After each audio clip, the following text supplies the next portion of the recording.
did these questions answer? I don't know. Oh, I would check with Cliff. Yes, he is. Yes, he is.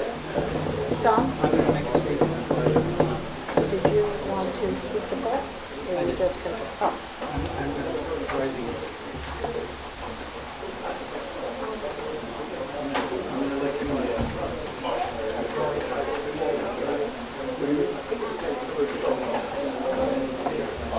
Hey, Mike. Mike. Mike. I'm going to try to plug the mics in again before there is a really high noise. Could you just plug that one in on the floor? And I'm just going to see if it makes a really loud noise. You got to unplug it before.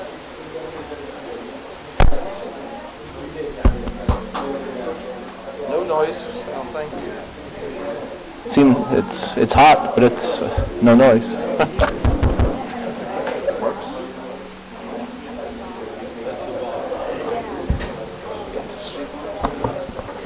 It's very sensitive. Not feeding me yet. Hey, listen, in this day and age, yeah.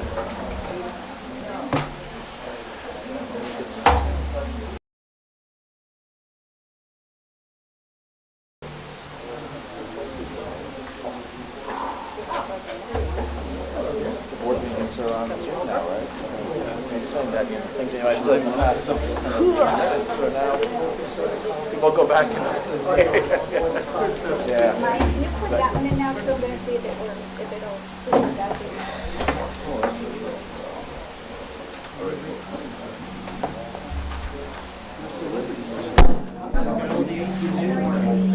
There's the feedback.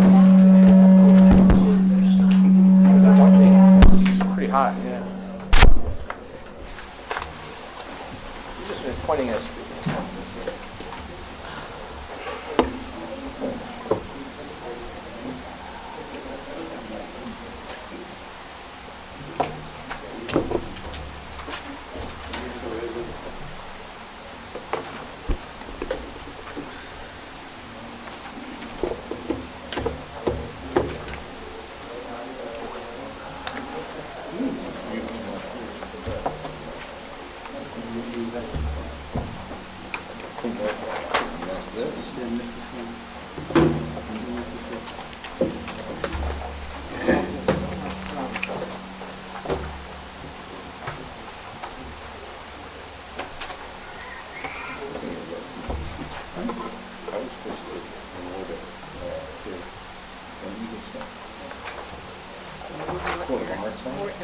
All the way up in Randolph. Huh? No. You okay?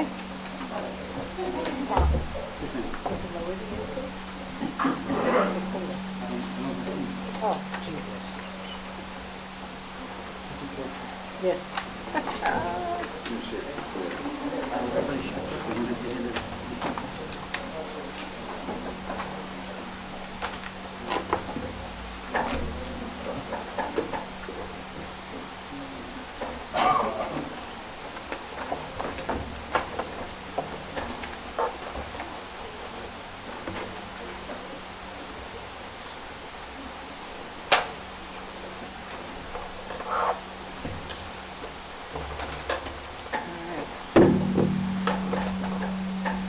What's doing that?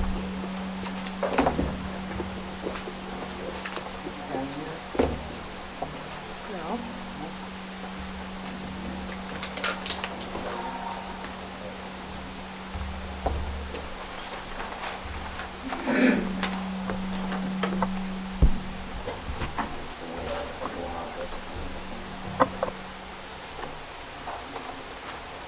Feedback on the speaker.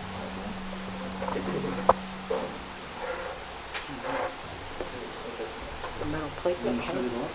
Yeah. Pull the plug in the lock. That's the off switch, just the one.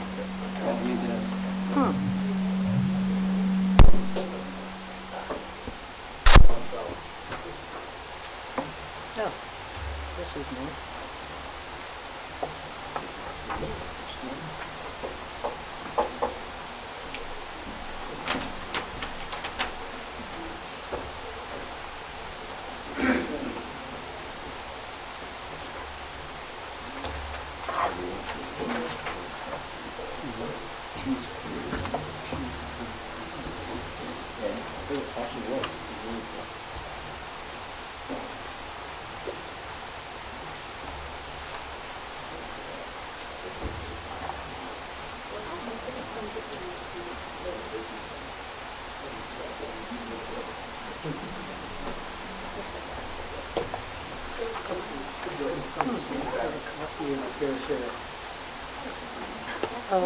I think I have an extra one. I think you might have given me two. Yeah, I don't need three, I didn't print them out because,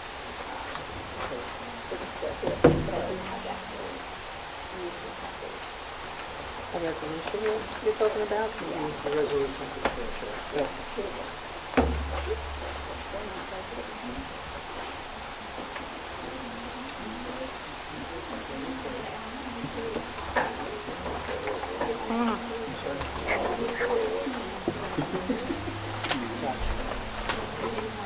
You two out, huh? Okay. Thank you, sir. I didn't give this to you before, I thought you didn't have them perfect. Yeah. I do have copies there. Last time I checked.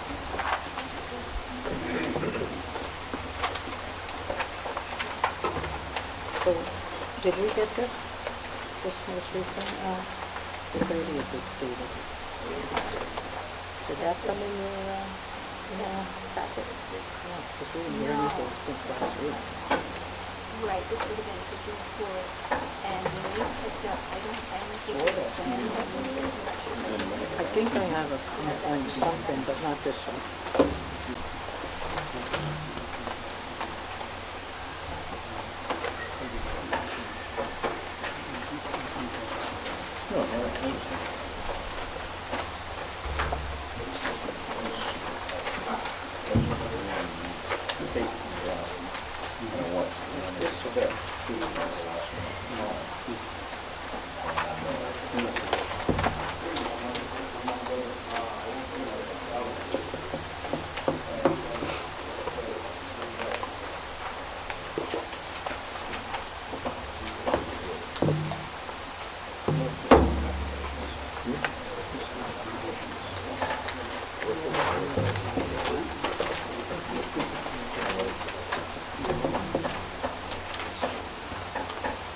You're right, you set?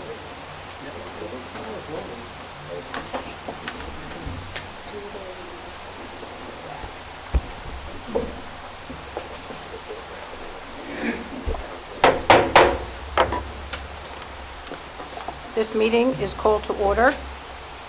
This is a regularly scheduled meeting for which the date, time, and location is set forth in the annual notice of meetings adopted by the Waldwick Planning Board at the reorganization meeting of January 2025. In accordance with the Open Public Meetings Act, said annual notice has been filed with the Borough Clerk, a copy posted in the vestibule of the Waldwick Administration Building, and copies transmitted within 7 days after adoption to the official newspapers of the borough, as designated by the governing body, to wit, the Bergen Record and the Ridgewood News.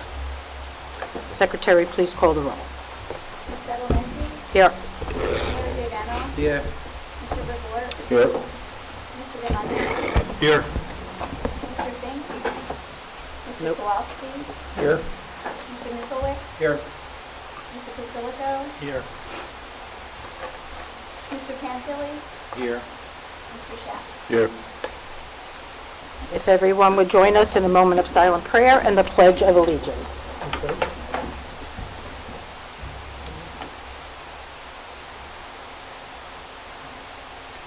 I pledge allegiance to the flag of the United States of America and to the republic for which it stands, one nation, under God, indivisible, with liberty and justice for all.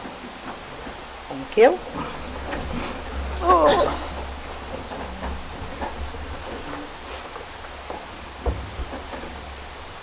Now is the time to ask anyone in the audience if they have business that is not on the agenda. They are welcome to step up. Seeing none. At this time, we have the approval of the minutes from May 7, since June 4 meeting was postponed until this evening. All planning board members have copies. Motion to accept as printed. Motion by Paul Schatz. John? All in favor? Aye. Any opposed? Motion carries unanimously. Thank you. Resolutions. Can we put these two together? And the turf field and the, Because they were listed as separate Keep them entities, separate? we should keep Okay. them separate. Very Just good. say which is which. yep, Board of Education SM 25-1 for the Waldwick High School turf field and site improvements. Members all have copies. Motion to dispense with the reading. Motion, John. Second, Stan. Secretary, please call the roll. Yes? Motion to accept as written. Pardon me. Thank you. Motion, Paul. Stan, thank you. Now we can call the roll. Ms. Beverly? Yes. Mayor Giordano? Yes. Mr. Woodward? Yes. Mr. Raimondo? Yes. Mr. Kowalski? Yes. Mr. Misselwick? Yes. Mr. Schultz? Mr. Basilico? Yes. Mr. Casterly? Yes. Mr. Schaff? Abstain. Second resolution, Board of Education, SM 25-2, Waldwick High School parking lot and improvements. Again, we all have copies. Motion to dispense with the reading. Mark, second, John. And motion to accept as written. Stan and John, thank you. And now, Secretary, please call the roll. Ms. Beverly? Yes. Mayor Giordano? Yes. Mr. Woodward? Yes. Mr. Raimondo? Yes. Mr. Kowalski? Yes. Mr. Misselwick? Yes. Mr. Schultz? Mr. Basilico? Yes. Mr. Casterly? Yes. Mr. Schaff? Abstain. Very good. Next up is review and public hearing for the borough's draft. Fourth round, Paul. Fourth and final, might I say. We are ready for you. Can I just make a brief statement before we start? Of course. Okay. Tonight's review and public hearing on the borough's updated housing elements and fair share plan will help us satisfy our fourth round affordable housing obligations. Each municipality must adopt and file associated resolutions and proposed drafts necessary to implement its housing element and fair share plan by June 30th, which is why it is before the planning board for tonight, because tomorrow night at the council meeting, it will be put to a vote. Planning board needs to determine whether the proposed draft is consistent with the goals and objectives of the borough's master plan. It is designated to achieve the goals of access to affordable housing to meet the present and prospective housing needs as outlined by the state. We have with us tonight our planner, Paul Geigel, who will go through this with us and explain to us everything, and if we have any questions, we could have Paul answer any one of our questions. Thank you, Mayor. Of course, and we all want to keep in mind to speak out if the microphone isn't working, and sometimes, I'll speak very loudly, hopefully. this is perfect. adequate. Thank you. Thank you. For the record, Paul Greigel from the firm Phillips Price Greigel Ring and Keller. The Borough of Waldwick planner going on many years now. I've been personally involved for a number of years here as well. Before we get into the document at hand, I think just briefly, put before with the board attorney, as it would be useful for the record, for the board, and the public's benefit, to provide a very quick overview of the affordable housing landscape and how Waldwick and every other town got to this place where we are. There were two lawsuits, a number of lawsuits over the years, but several court cases from back in the 1970s, and now law decisions, that set the stage for the creation of the Fair Housing Act. That was enacted back in the 80s and set forth rules that eventually created the Council of Affordable Housing, or COA. So when we talk about affordable housing in New Jersey, oftentimes the acronym OSCOH, is utilized. There were a number of rounds. The first round was 1993 to 1999. 1999 is the year I received my professional planner's license, and coincidentally the start of the third round, and now in 2025, it's the end of the third round of affordable housing. So the first round, 87 to 93, 93 to 99 for the second round, third round 99 to 05, which is extended by 20 years. Oh, my. Wasn't by any design, that was because of court challenges, inaction by the legislature and other factors. However, in the past few years, there's been a lot of action. So back in 2015, based on more legal actions, more lawsuits, rules were set for the third round that finally brought that process to an end for that part of the, essentially for the affordable housing appliance at that time. So in 2018, Waldwick adopted a housing element fair share plan similar to this one to address the spirit bound obligation. And you should be proud to say that the numbers in there that were provided and adjusted as such were met by the borough through the provision of affordable housing units that have been created. Look around the town and you'll see them at the train station, along Franklin Turnpike, and many other locations, everything from assisted living to group homes and other types of projects scattered throughout the borough, equal up to 81 units of credit for the third round. So Waldwick is in good shape for the fourth round. So last year, the legislature finally did take some action and created new rules in a whole new process that put in place the deadline that the mayor referred to. By a few days from now, every municipality is required, if they're participating in this process, to adopt a housing element fair share plan, have the governing body essentially endorse that, and then send it down to Trenton for it to be reviewed by a program of, it's called a program, of retired judges who will essentially evaluate that and have help from planners and others to try to ensure that these plans are meet requirements and also will be challenges. So at this point in time, again, the planning board is statutorily required to review this plan and have a public hearing so anyone from the community can offer their thoughts or ask questions about it. And at the conclusion of the hearing tonight, the board will be asked to potentially adopt this plan and send it over to the mayor and council.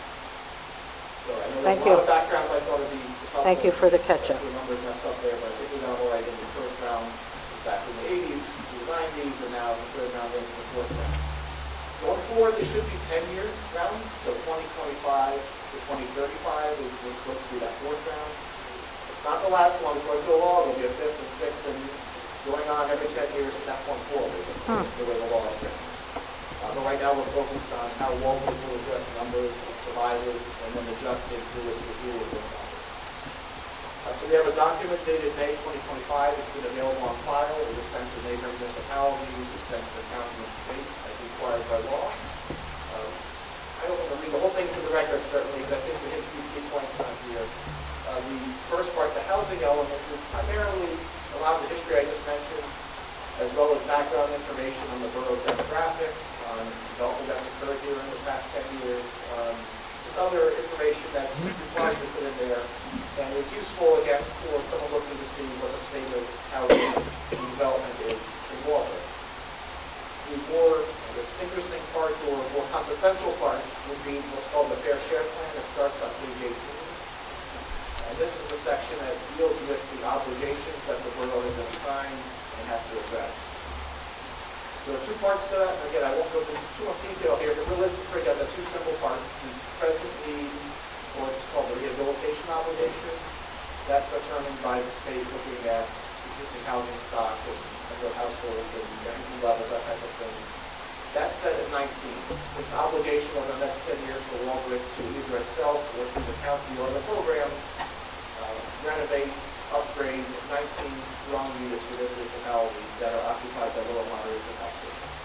Relatively straightforward process. We already have one for the county or the borough as well, where there's money available to homeowners or landlords who directly come in and say, we'd like funding to help fix the roof, or fix the heating or the ventilation systems, siding, anything that's efficient with regard to its condition. The second larger part is called the prospective need. That's the number of housing units that are supposed to be built over the next 10 years that are affordable to low and moderate income households.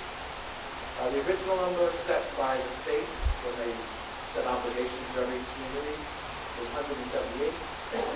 Our firm, as the borough's planners, looked at that and utilized the formula that's provided, and in our opinion, it should have been adjusted to 147 units, again, based on, and no more details certainly, but based on the three factors that were part of that, the availability of land, the income, and, essentially, what can be built throughout the municipality based on these formulas.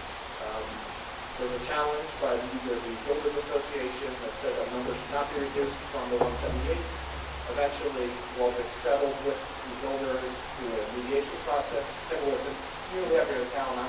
Every time I've worked in Bergen County through this process, to get a number of 164. So that's the prospective need of affordable housing units according to the settlement through the courts that Walvick would have to build or have built in the next 10 years. However, the process allows a vacant land adjustment.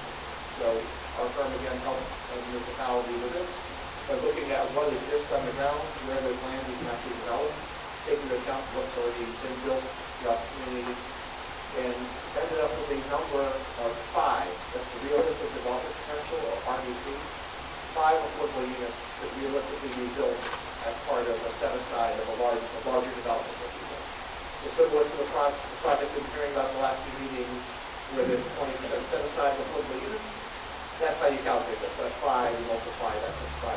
25 would be the number of units that could theoretically be built on all the vacant land, which is very little vacant land here in Walvick. So that's the number that the borough needs to address in the next 10 years. The 164 doesn't go away.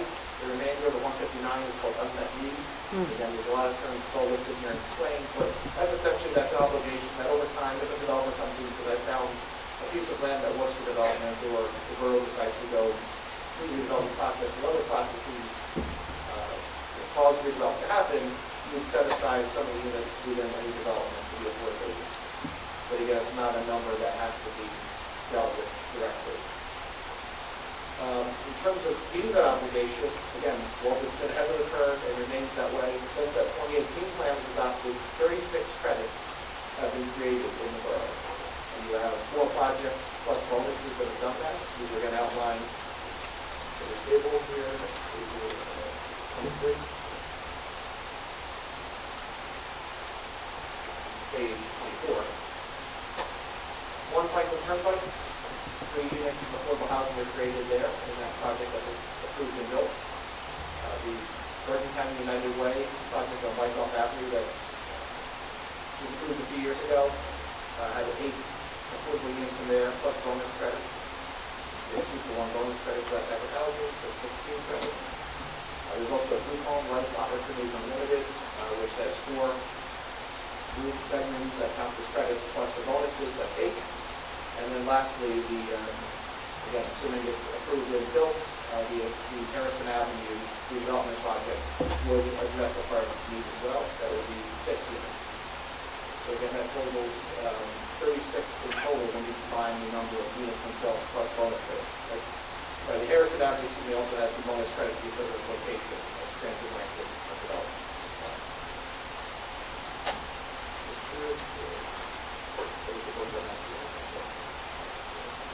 Yeah, so that's 9 units of credit for the 6 units themselves. It's 1.5 to 1. That's the 0.5 credits per unit. So with that is essentially the plan that's provided to address the number of 5.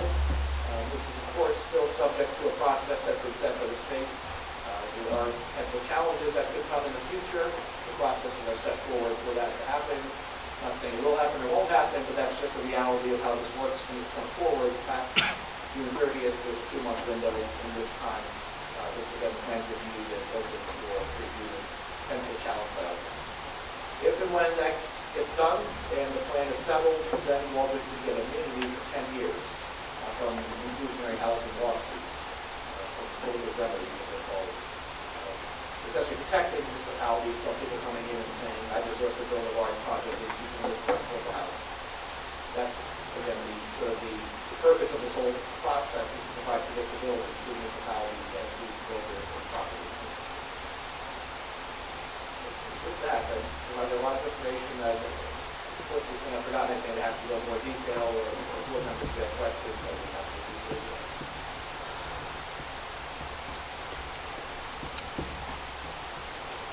Can you explain, somewhere I read, and I didn't mark it, about the transferable credit, something where we transferred from Bayonne or Bayonne to us? Yes, to Bayonne. So What is that's that? the process of RCA, or Regional Contribution Agreement, that was formally permitted. The new law, that's no longer an option, but Walbridge was able to get credit because back when that was a legal mechanism of the borough to its action working through, that Gary Kratz, the administrator, was very heavily involved in that process, essentially taking money from other projects here, transferring to a location where there was a desire to go for maintenance. So the credits, again, are just something that's more historical at this point. It was a way that was able to be addressed. Thank you. But that's no longer the rule. Correct, that's, sometimes it was in question for some time, in the last, around the lawsuits, and the latest law basically made it clear that you can no longer transfer obligations to the municipality. Actually, under that program, we actually got credits for something we wound up never building, even though it was based on us building it, Lidfield. Where is the Life Opportunities Unlimited? Is that the new one on Wyckoff that's No, being done? this is one in the neighborhood, I think it's that street name, but the general assembly, it's, it's a single-family home that's Oh. permitted as by right to be people to support especially housing. You get the exact. That's okay. Essentially, yeah. How, oh, that one, yes, near Christ Community Church. How about the one that's being built on Wyckoff Ave? Yeah, so that's the is that- County Way / Madison. Oh, that's the one, gotcha. And those types of supportive special needs housing, you need to affect the bedroom, so because it's providing service for each of the residents, even in bedroom. So you get one credit for that, plus people. Plus the bonus. But, they jumped over that, the fourth round law, it was listed in all those bonuses. with Yes. Different types, transit-oriented, supportive special needs housing, and locally commercial sites, and we all that type of thing. Right. Bonus.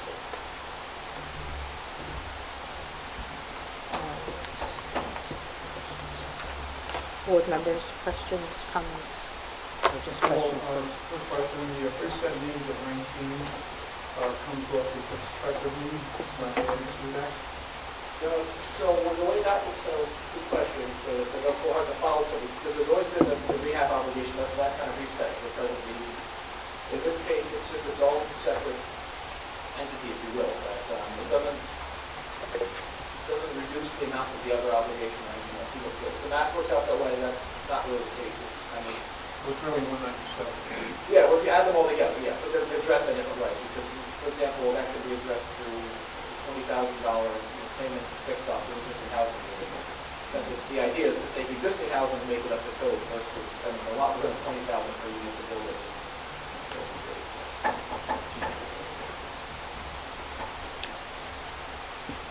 Anyone?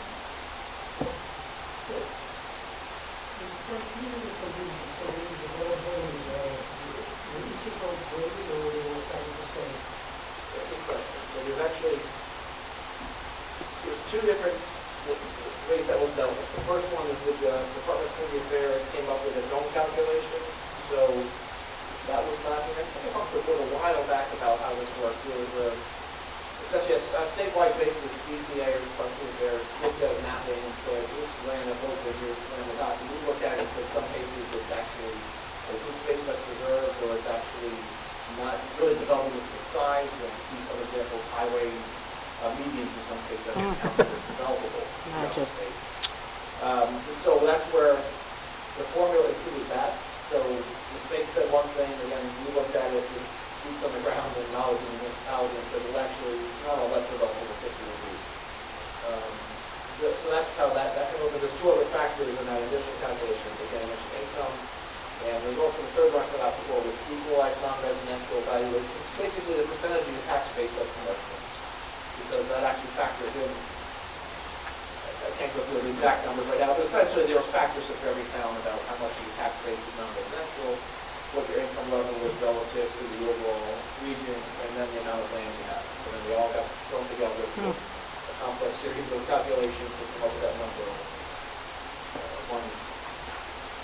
178 East Elliott.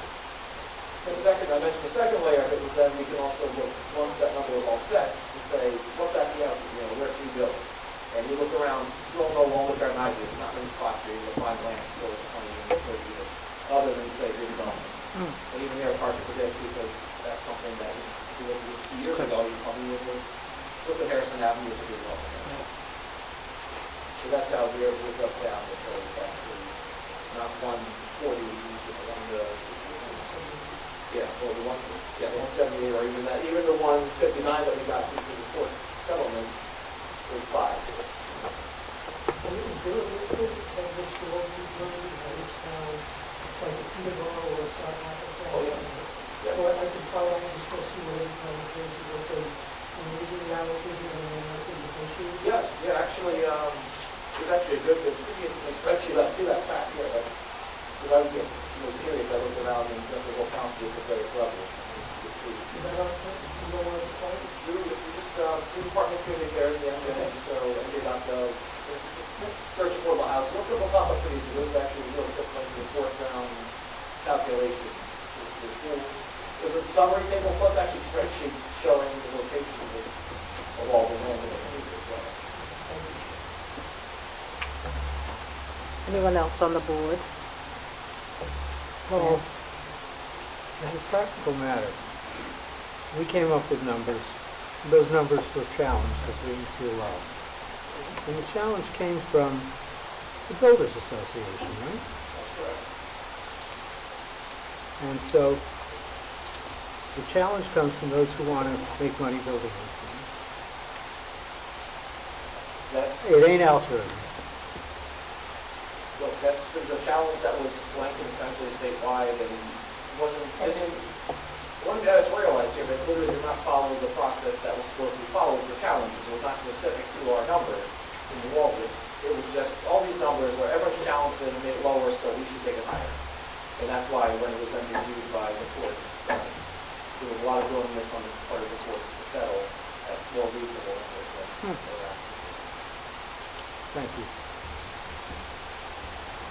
Makes sense. Paul, I don't know if you can tell me, but maybe the mayor can. I don't know the exact address, but between 26 and 28 West Prospect Street, or East Prospect Street, I guess it is. Past, before Hikes, is it?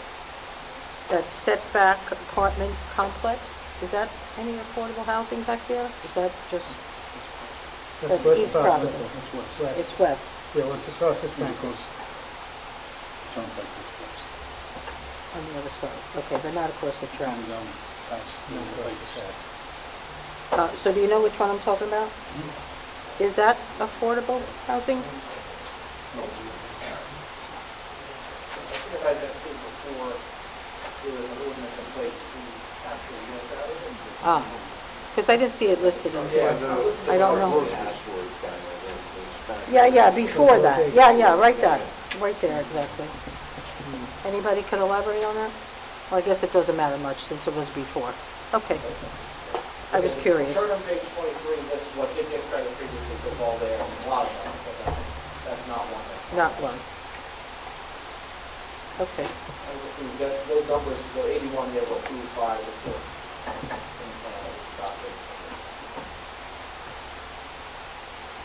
How many others are we missing out on that were done before? It's not, because it's generally smaller projects, so even some of the ones that were built before, such as 106 and 112 Franklin, coming up to Brady project, actually has affordable set aside. In some cases, it's just offered, in other cases, Gotcha. part of the project. Thank you.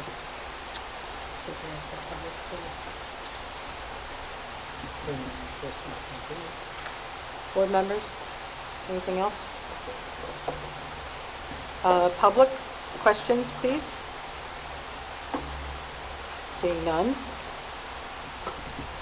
Yes, did you have one? Come on up. Do we need his? Next time, you're supposed to- Yeah. That one is. Need his name and address? Speaking back to the plug, I'm Ray Cruz, I live on 50 Cypress Slope, I go. See you again. I don't think it's on. I think they turned it on. I'm speaking back. Someone's listening, I'm gonna say that. All right, so then speak loudly, please. You guys hear me? Okay, good. They turned it off because of... Okay, Mr. Cruz, raise your right hand, please. Swear testimony you're about to give should be the truth, the whole truth, and nothing but the truth, so help you God. Well, we got it. And again, state your name, spell your last, please. Ray Cruz, 50 Cypress Slope. Since 2004. Good to see you, Mr. Cruz. Thank you. Good to see you. So I've been paying attention to a lot of these board meetings, those who are online, people that says, some of them may not, make sure you do. So we make this, that's first time. Before. I took some notes here. I want this down, raise that children in this town. I got the red in this town. I could have came with any of you from this town, and some of them. And your question, Mr. Cruz, Gotta is... go with questions right now. Please, Just state what I need to say. So, we need your questions first. Well, here are my questions. Okay? I understand that, in regards to CBS property, there were some questions. I think we're talking about the fair share housing at this point. Is that what you're asking about? The whole thing, including affordable housing and fair share housing. We have a 10-year period, and you have to, at some point in 10 years, get you the minimum. But the Florida 36 told us that you're expecting to have that. No, you'll be answering. Of course. Yes, absolutely, no. You know it well. The adjusted obligation is 5 over the next 10 years for Walter. The number that was assigned originally was 178. It was settled with the court, 164 is the number that will be over the next 10 years. Based on the actual available land, that was adjusted down to an obligation of 5 in the next 10 years. Okay, so where will we be in 10 years in regards to having to create a development to satisfy it? There'll be a whole new process at that point. Because assuming this goes, are we running a deficit? We're leading 5 years and this field works here at that time, after now, with the second project. What's the first project? This one, here. Which one? The Harrison Avenue project. Well, we're not talking about Harrison Avenue, are we? Are we? We're not talking, we're not up to that portion. I'm asking So questions. pardon me, but do you have questions on fair housing and the COA? Because you can come back when we're up to the, but you can come back when we're up to the Harrison Avenue development. That's fine. I would do Okay, that. good. Just like what I was saying. I apologize. When it comes to these, I believe that we'll things are tied together. You know, the development and such with the credit for fair housing. Meeting the requirements by the state and authority. This proposal that will be on the agenda and discussed tonight for Harrison Avenue will be providing credits. That is why I asked that question. That's why I asked that question. So it's related to fair housing. And I'd like to understand that if this development does go through, how many credits are there, and how we will these cases create another, or have another debt to provide us more. We take up debt that we use for years. Also, I'd like to understand tax revenue. So I will come back for a second question, and that topic. Thank you. How many do we get from Harrison Ave? There's 6 affordable units including plus the 9 credits, credits. 1.5, it's 9 total credits against that obligation. Well, I think there's something that is a little fuzzy in most people's minds. We've got a prospective need of 164. We've got a vacant land adjustment of 5. So, is it entirely probable that at the end of the 10-year period, we're still sitting on a prospective need of 159, assuming the 5 get built? Well, no, just because I mentioned there's 36 credits applied against the 5, so take 5 away, that's already 31 surplus credits that start chipping away. So not the greatest of math, whether it's 159, 31, so 58, 150, 28 would be, the number would stand at 128 as of today, actually, and what's in this plan, correct? And then any future development, whether it's additional development projects or someone that comes forward and proposes something none of us are aware of, and has affordable units, those would also then lower that number further. But it's not something that's an obligation that the borough has to proactively go out and say, find me more sites. That's exactly what I was gonna ask. If at the end of 10 years, we're still sitting on a whole bunch of prospectors, that's not a problem. The way the Constitution is written is an obligation that's out there. The way the law was written, the obligation is broken into different parts, and you're allowed to adjust it, but you don't erase the number that you agreed to. That 164 number still is there. Again, unless the law changes sometime in the next few years, that's how it's written. There's an obligation. Even when you reduce the percent of the land, you still have to theoretically adjust that obligation. But again, you don't need to go. The difference being, if it's in that RDP or realistic test of 5, you do have to try to do it. And again, it's done already. You don't have to go rezone properties just to address the overall number. Again, just so everybody understands.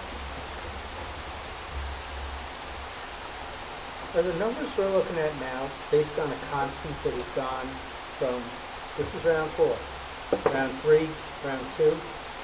Or does it, have those numbers shifted each time? The round 4 numbers, and then, I'll quickly look at, I have this information, and it's in the plan, but essentially, when the law was written, the formula was provided to say, figure out what's the affordable need across the state, how many units does the state have to provide to address it. The area had And some I've got it there, it was 70,000, 90, whatever the number is, it was across the whole state, and subdivided into 6 regions, and those regions allocated to every municipality. You subtract out urban municipalities, so not every municipality has an obligation. You subtract out islands communities where you have watershed protection. You subtract out certain Pinelands and other communities. So it's actually not quite the 565 towns split evenly, but a few hundred towns taking that overall number. So that was a new number that was set in 2024 for this new land. So there's no certainty. Yes, 10 years is a long time. Yeah, right. Look, like I said, I've been doing this 25 plus years, and it's been, every few years something new comes along. Again, I will say this process is at least straightforward, that it lays out deadlines, it lays out how the numbers are created. It's not to say it's the right way to do it, it's to say it is a predictable way that allegedly, every town has to follow. You had said, at what point, something to the effect of, if municipalities choose to participate, I'm assuming that choosing not to participate would result in tort action? It would, court action, or even just a developer way, after the developer that comes to the court and says, excuse me, such and such town did not do anything. We have a proposal to provide housing for 20% affordable units. We'd like to build that. And you have no protections, that town would have no protections to the courts against that. That's the And you so-called get builder's the remedy. judge and how big, how tall, how many units. That would go by the judges, or they still have to follow our ordinances, yes? No, this is to say that not all, this is for Oh. a town that's not Or any participating town. in the process, that if they say, we're just gonna go on our own, there's a reason they say, right, we want housing. I don't know what the reason would be, but yeah, that's, even the towns that are challenging it, Montville's the leader of the lawsuit, they're still, all the towns are still participating in this process. They didn't opt out altogether. They're hedging their bets. Because if they just said we're challenging it, did nothing, the way the law is written, then beyond July 1st of this year would be open season on their land. No wonder. Yeah, so yeah, I mean, it's chugging along, there's been some action that's chipped away at certain things and evolved, and the law's been interpreted So the more town, favorably in some cases the town. the town that didn't sign up with them still get the benefits of it. Yeah, you've got to say, yeah, it's certainly their right to do that, and the point is that there's, even those towns that are out front trying to challenge are still, for now, at least participating as well. Stay tuned, because the next we want to make more decisions that change the new town, but for now, we've got a deadline, we've got a deadline. And did you say it's a new board that's come up? The Affordable Housing Dispute Resolution Program, that's why it's a program for short. It's created through this law, it's retired judges, appointed, and these retired judges are essentially the overseers of whether you comply. And we'll hear the case of the challenge. And they use what's called special adjudicators, who are planners like myself, not me or my firm, but other planners similar with credentials are the ones that then review the nuts and bolts of the plans and report back to that board. In the third round, they used those judges? Well, third round, yeah, the latest third round was actually just in the courts, the actual sitting judges would hear these cases. But Then there we was still had judges- special masters, they call them, who either retired judges, Right. the planners, or others, who did that same process. Right. that same But I think that's what we had the last time, the last round. Yeah, yeah, so Walter went through the court system, and then there was a, yes, the adjudicator, then called special master, whose job was to kind of help move you along and make sure you're fine. And in that case, give him credit where it was due, he helped us find, make sure all the units that were built. So he did well. He did very well. So comments from the board at this point. And comments from the public. Seeing none, I think we're up to the portion to vote to move this along and a resolution.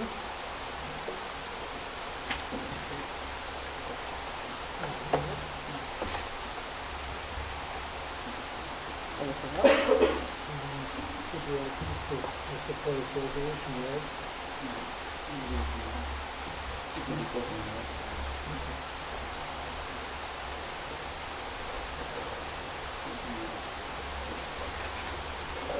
Basically, the idea here is that this is a resolution to comply with the requirements of the fourth law and to recommend to the Borough Mayor and Council that the Borough of Walbrook comply, accept the adjusted numbers, and amend the master plan so that it comports with that reality.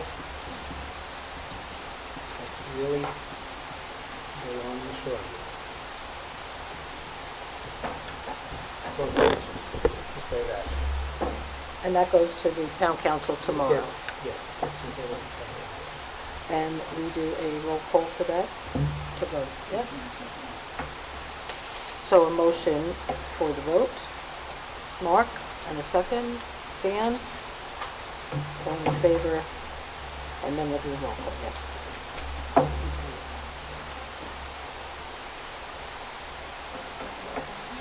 I think so. I think we're good. Mr. Valenti? Yes. Mayor Giuliano? Yes. Mr. DeWart? Yes. Mr. Raimondo? Yes. Mr. Kowalski?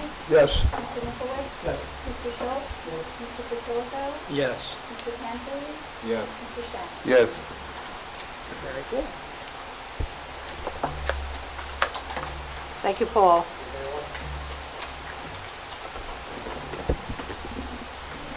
Up to applications, Euro Street LLC, SR 588.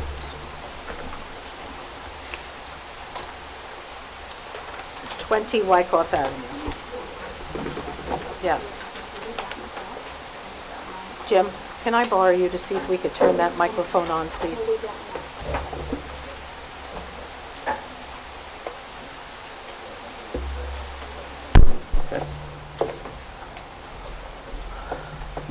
Hello. Hello, Madam Chairwoman, members of the board. Good to see you again. Russ Anderson, Bertone Pacini LLP, Hasbrook Heights, New Jersey. I'm here on behalf of Euro Street LLC. George Rasicos is standing to my right. He is the managing member of Euro Street LLC, and we're here for a site plan tenant review application. Euro Street is planning a new restaurant in the 20 Wyckoff Avenue, the former Boston Market facility. We are here at this time pursuant to a contingency in the lease that Euro Street is in the process of signing to get everything together to make sure that the board is comfortable with the man to my right as well as the idea for the restaurant. There are some details that are not worked out yet as far as build-outs and things like that, but the planned, I guess I'm going to call it the rehabilitation of the space, there are some things that are worked out. So we want you to be comfortable asking questions and seeing where the day takes us as far as Mr. Chrysikos' testimony goes. All right, sir, would you raise your right hand, please? You swear the testimony you're about to give will be the truth, the whole truth, and nothing but the truth, so help you God? I do. Please state your name and spell your last. George Chrysikos, Hrissikos. I'm sorry, H-R-I, Ssikos. thank you so much. You're welcome. All righty. Ken, you had it in tonight's back. Draft in this. Mr. Anderson, good to see you, by all means. And Lead on. you the same, Mr. Singer. You know, as I mentioned, the development plans are slim, but I would like to at least ask Mr. Chrysikos' questions, and hopefully the board will have appropriate comments. Mr. Chrysikos, you were about to enter into a lease for the property we were talking about, right? Yes. Okay. What kind of restaurant is it going to be? It's a fast casual Greek restaurant, Gyro Place. Okay. How many employees are you going to have there? Approximately. Probably maybe 30, 25, 30. Okay. And what's the plan as far as the timing to open? December, maybe before that. Okay. How many, do you have other restaurants in the area? I do not know. Okay. The plan that you're going to make to rehabilitate the space, Okay. what do you already have in mind? Well, I'm changing the whole face of the place, refacing the whole building inside out, repaving the whole lot, probably take that sign down the pole. I don't think I need it. So just completely make it a brand new restaurant, brand new building. And are there any plans at this point for the interior of the space? My designers are working on, which is not ready yet. Okay. Is there any plan to further expand your restaurant than its current footprint? Is the building going to stay about the same size? It's the same size. Okay. And are you going to be on site every day? Yes. Okay. What are your hours? Mostly my sons will run it. Okay. What are the hours of operation going to be? It will be 11 to 9. How many days a week? I think it's 6 days a week. Okay. Greek food, can you give us just a basic idea what the menu's going to look like? It's gyro, chicken, pork, and it's going to have a rotisserie, chicken rotisserie, pork, salads, side dishes. Simple menu, nothing crazy. As far as security goes, do you have security plans in place, cameras, lights, things like that? Yes, Okay. yes. Have those plans been worked out, or is that what your team is working on? My team is working on it. Okay.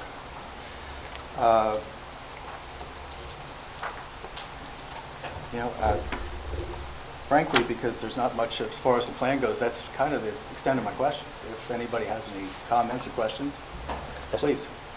There be any drive-through? And what, I'm sorry? Drive-through? No. No drive-through. How come, well, the site, how come this came here instead of, what's the difference between a regular site tenant review and what's happening Because now? it's up to my discretion to, Right. when I review them, whether this is something that's fast-tracked through me, or whether I feel that the board should hear this. Okay. And I thought the board should hear this. Okay. Then there's no problems or anything that you found? Absolutely not correct. You know, I did see the survey.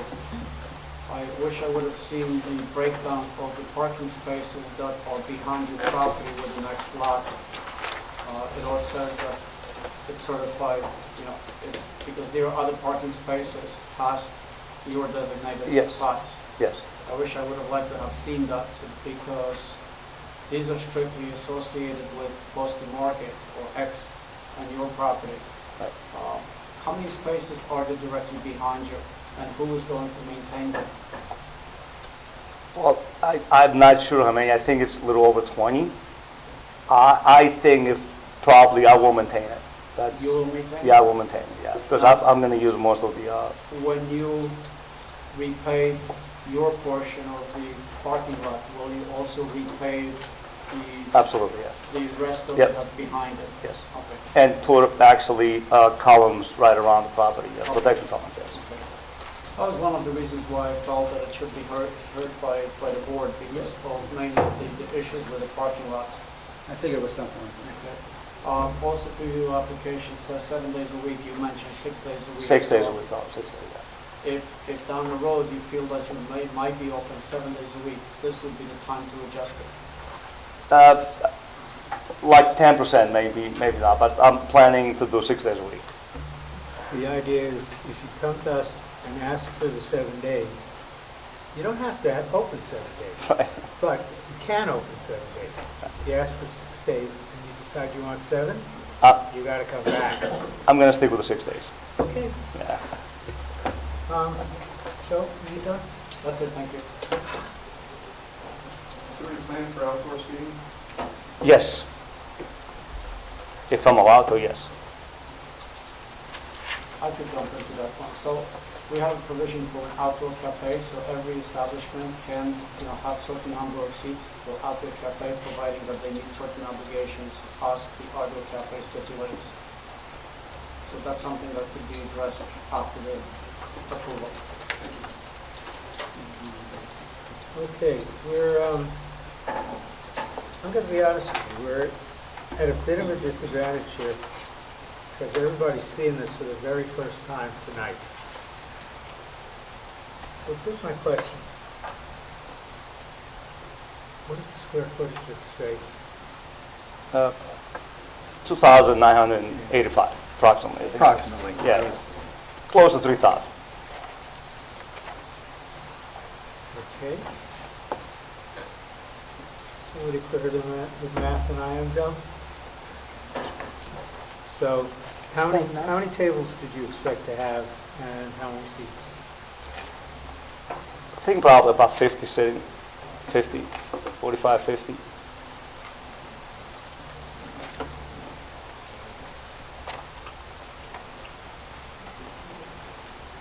Okay. The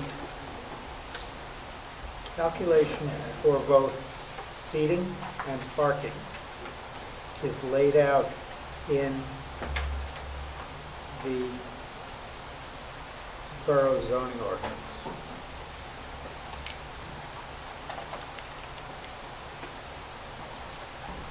Joe, I'm trying to remember, how does a sit-down restaurant modify off of one every 200? I don't have the book. You don't have the book. I think it stipulates that no less than 200 per square, or 200 square feet per parking spot. And then there might be stipulation for a number of employees at that time. Right. I don't think it should be an issue with parking, especially with that overlay parking that's behind this property, which is the Risco system maintains. I don't think that should be an issue with parking. Okay.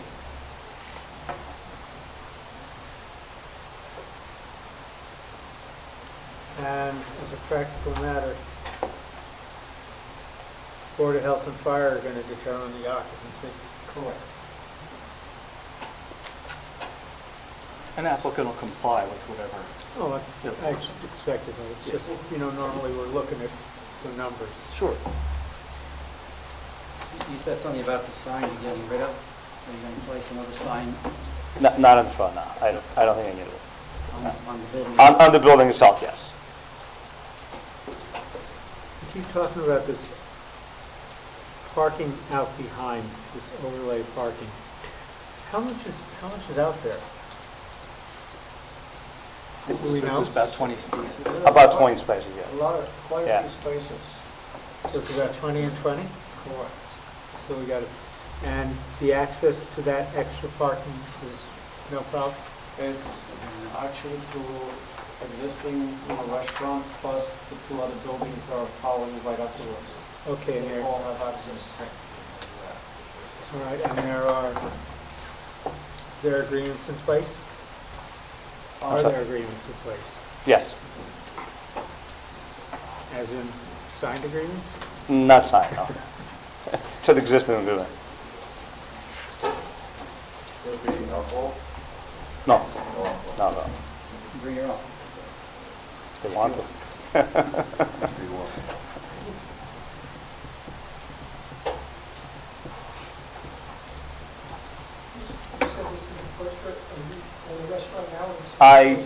I used to own a restaurant, yes, and now I own a meat company.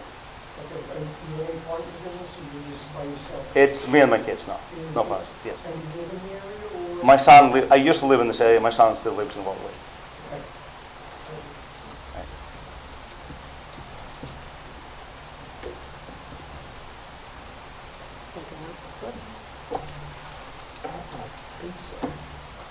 Board members, any questions? So you're primarily looking for as a sit-down restaurant versus a fast food come to the counter, or do you think you take it out? Pretty much, yes.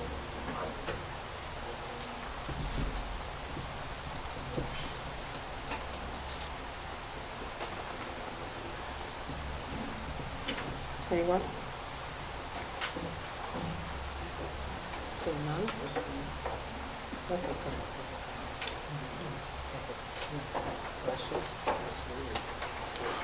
Public have any questions?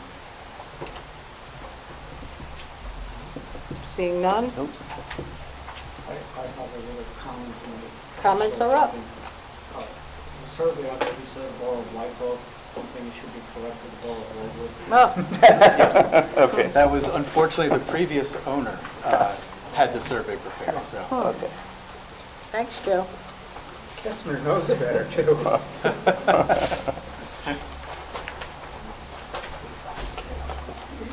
No comments from the board?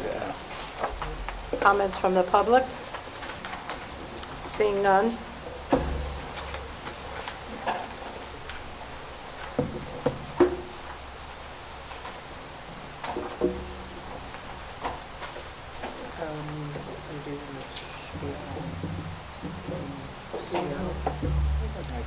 Yeah. And a vote, okay, that makes sense. Haven't done this in a long time. We haven't had a tenant application in a long time. So, board members, yes, Joe? Motion to approve. Motion to approve the application. Thank you. Second, John? And a roll. Ms. Bellamenti? Yes. Mayor Juliano? Yes. Mr. Gregor? Yes. Mr. Ramundo? Yes. Mr. Kowalski? Yes. Mr. Sal? Yes. Mr. Schultz? Mr. Basilico? Yes. Mr. Campbell? Yes. Mr. Shack? Yes. Great. All right. Thank you to the Here's board. Here's the situation. Thank, oh, You are approved. There is a period during which any member of the public can object. That period is 45 days from the date that the resolution of approval is published. Now, you actually get the benefit of a short period because our next meeting is the 9th of July, which is only about 2 weeks. And the resolution will be there then, and it'll presumably be published within days. If you want, you can go to the building department tomorrow and get a CO or get your permits. That's up to you. You do it at your own risk, in case somebody comes in and says, oh my God, no, not a restaurant there. How could we do that? The long and short of it is, I can't remember it ever happening, but the law does provide for it, and I'd be remiss if I didn't tell you. I think I'll wait till July 9th to get permits. Never know. All right. You're all All right. set. Thank you so Thank you very much. much. And good luck. Take care. Thank you. Thank you.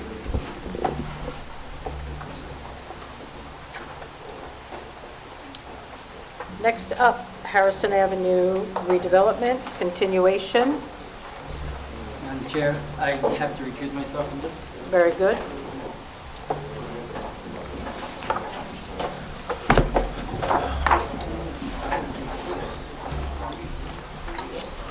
Could I just make a quick statement? Of course. Everybody up on the board here, be very careful what you say. You got camera, you got microphones, and you have other people hearing things. It was brought to my attention that one of the members here did not like when another member was talking at one of the applications. The member here said that the person that was questioning is a loose cannon, he has to go. That's not the way we operate here. I hear it again, that person will go. This is Waldwick, we respect each other. Everyone has the right to open their mouth and voice their opinion on this board, even in the public. Public has the right to come here and voice their opinion and talk. To hear stuff like that is not what Waldwick's all about. And as I said, if it happens again, you will be removed. Thank you. Thank you, Mr. Mayor. So we always, Would you like to join us? oh, yeah, there you go. So we didn't talk about this before, but we will now. 10 o'clock is a hard stop, as we've done before. We do need folks to speak up. We do have a reporter here, court reporter, are you still? And we are here, we're all, most of us, members of the community. We talked about it previously, that we'll be respectful and we'll be kind to each other. And if that's not something you'd like to participate in, you could probably just go now. So we appreciate your time, we appreciate you coming out, we appreciate your opinions, and I think it's time for Mr. Whitaker. Thank you. Good evening, members of the board. For the record, Bruce Whitaker from the firm of McDonald Whitaker, representing the applicant in continuation of the public hearing. Mr. Singer, it's good to see you back again. Yes. Good to be back. I thank you for mentioning that. I was remiss with that. Happy to see you. As you know, we have presented to you a series of witnesses, both civil engineering, architecture, traffic engineering, landscape architect, and we presented our entire case. Some questions had come up by board members, and the concept was to go back and revise plans to address the questions that were raised by board members and by members of the fire department. The fire chief raised some questions about safety aspects of the site. One of the questions that was asked pertained to the ability for your trucks to be able to maneuver on this site, and for that purpose I've called our engineer back to review that with you. Based upon suggestions made, my client has had the ability to meet with the Waldwick Fire Chief, and on the basis of that, they have come to an agreement of things that needed to be revised on the plan. I'm going to list them for you. The water line, for the fire line, I'll say, will be a 6-inch line. The parapet that was point of a discussion will be 2 feet, not 4 feet, and that's shown on the revised architectural plans. The sprinkler system in the apartment units is also already a 13R above the garage. The applicant is going to attempt to upgrade the 13D sprinkler system in the other part of the building to a 13R, and will work with the fire chief to establish an upgrade, assuming it is not cost prohibitive. Sum and substance, the concept of the meeting was that they will work together to get all of these things resolved. The last aspect that was reviewed, as I understand it, has been reviewed, is that the fire chief has had the ability to look at the maneuverability of the equipment that Waldwick has. And in fact, Tibor will show you that he even picked on an engine larger than what Waldwick has for maneuverability purposes, and it works. I understand the fire chief is here this evening, and he can obviously concur my representation. And I know, Mr. Singer, that there was a lot that I just put on the record, and for that purpose, I've got a memorandum from this afternoon that I I'll give to appreciate you that. with all of those conditions. Thank you, sir. Sum and substance are going to have Tibor testify as it pertains to the maneuverability, so that the board members can see what the fire chief has already seen. There's one other aspect before we get there. There's been a request made for, Tibor, you can point it out, to have accessibility as a second access for emergency access. And Tibor, point out where that would be. At the north end of the site, leading out to Frederick Street. And we've agreed to install grass pavers there for emergency access. And before we go any further, different towns interpret grass pavers a different way. Some say it's pervious, some say impervious. If the town says it's pervious, we're fine. If the town determines that it is impervious, then at that point it would prompt a variance. We're not going to seek the variance as the applicant, but if the board wants that emergency exit, then you can ask us for it. We will certainly do it, but it's going to prompt the variance relief that the board would have to grant. I'm told it's a 1% over on impervious coverage, 1% for safety. That's where we are at. And we would grant that, or it has? Well, no, you'd have to impose it with the understanding that it's a variance you're imposing on us. Right, Mr. Singer? Yes. But I would point out that it would visually appear as lawn area, Right. but the grass pavers below the lawn may be considered impervious. Every town's interpreted different ways. I don't know what we have here. It's pervious to me. Okay. So your zoning officer says pervious, we don't need a variance. And Jim? We do have it here. The Bristol has it also? Because it goes back to the Lakeside condominiums. That was the first place we did it. Yeah. And I think we treated it as pervious there, correct? Well, the definition of impervious is not the infiltrated water. Grass pavers will infiltrate water, so it's pervious. Okay. So basically, we're going to proceed saying it's not an issue. because Doesn't of our require purpose. variance. Thank you. Steve, well, very briefly, if you would walk us through just while you have it up there, just show one more time where the pervious pavers would go. Pervious pavers would be between townhouse units 17, 18, and 19, leading to the parking area, sidewalks out to Frederick Street. And that would still look like a lawn to anyone, would still be cut and be maintained that way. Yes. Flip over the page there, and let's take us through and just show what the maneuverability of the fire trucks would be. The short answer is that Walwick is the ladder truck, which has a bumper length of 45 feet 7 inches, to make the 90-degree turn from West Prospect into the driveway and the parking area. This analysis with the manufacturer's specifications, looking at both the Walwick Orange, LaFrance ladder truck, as well as the future Ramsey ladder truck that's on order, anticipating a secondary response from Ramsey. West Prospect Street is a fully improved 30-foot wide roadway. The driveway into the parking area and the garage area has a minimum ceiling height of 14 feet. The Walwick ladder truck has a height of 10'7", 10.7 feet, of course, with the ladder down. The curb cut is 31.8 feet, which is actually wider than the public roadway. And the analysis and the plan I'm referring to is the 3-axle ladder truck access plan dated 5/28/25. It shows the 90-degree turn from West Prospect Street into the driveway and parking area. The critical component is the left rear bumper of the fire truck that swings wide. In this analysis, we show, presuming that the fire truck is traveling approximately 5.7 feet from the curb line, so it is not crossing the center line of West Prospect Street. There is more than adequate maneuverability to make the turn into the 31.8-foot curb cut and then a 25-foot wide driveway.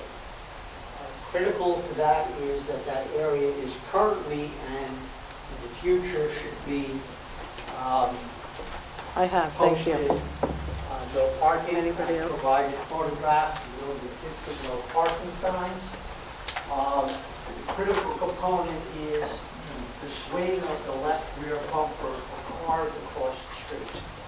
There's more than sufficient area to make that turn. Put the analysis one step further. Actually, if one is making the right-hand turn on Harrison to see, we indicate that cars may be parked.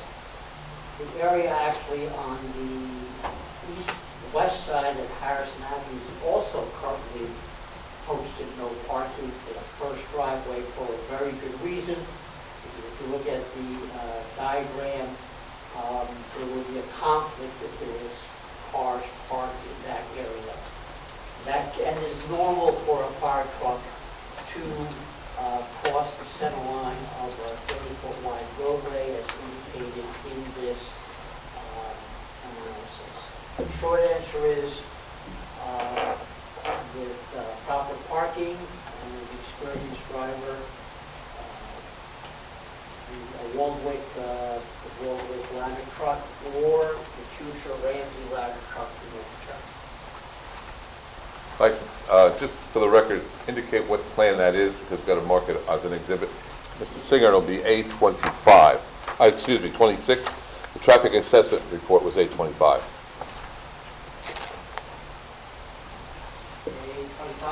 A26. And just identify that, Tibor? It is titled Three-Axle Ladder Truck Access for Harrison Avenue Redeveloped LLC, dated 5/28/25. Mr. Whitaker, just to confirm, that's the old truck, and you talked to the chief about the new truck? Is it same, it's sort of, Yes, they're getting a new truck, not that one. We actually looked at the larger Ramsey. Yeah, okay, well, that's fine, I understand that, I just wanted to confirm that, they are getting a new truck. So I just want to make sure it's. Yeah, that's why He's shaking his head fine. Yes. So just don't take my word for it. I would have the chief just come up and confirm what I've just put on the record. Tibor is done. Unless there's any other questions of.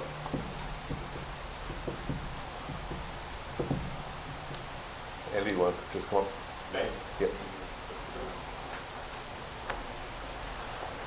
Chief, if I can remind you, you're still under oath? Yes, sir. You need me to? No, that's why you're still under oath. I do concur and agree with everything that was said prior by Mr. Whitaker and Tibor as well. Thank you. Thank you. Thank you. That concludes our presentation. Just want to move at this point, Mr. Singer, A1 through A26 exhibits into evidence. Absolutely.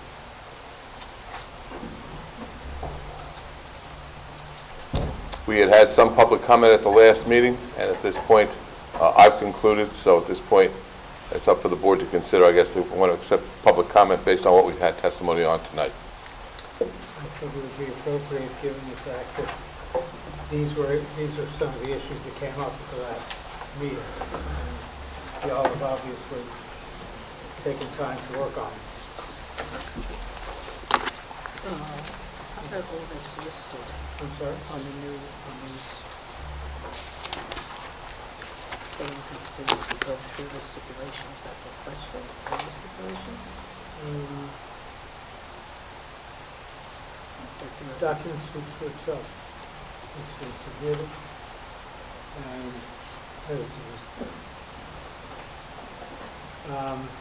Mr. Whitaker, I'm looking at the May 30th Conklin Associates report, and that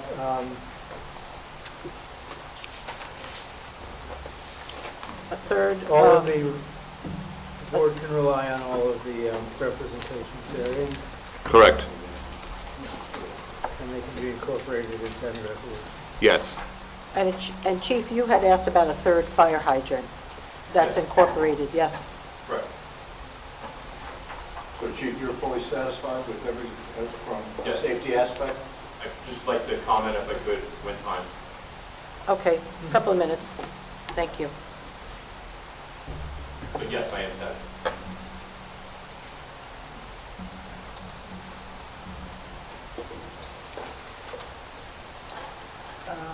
Let me do any questions from the board first.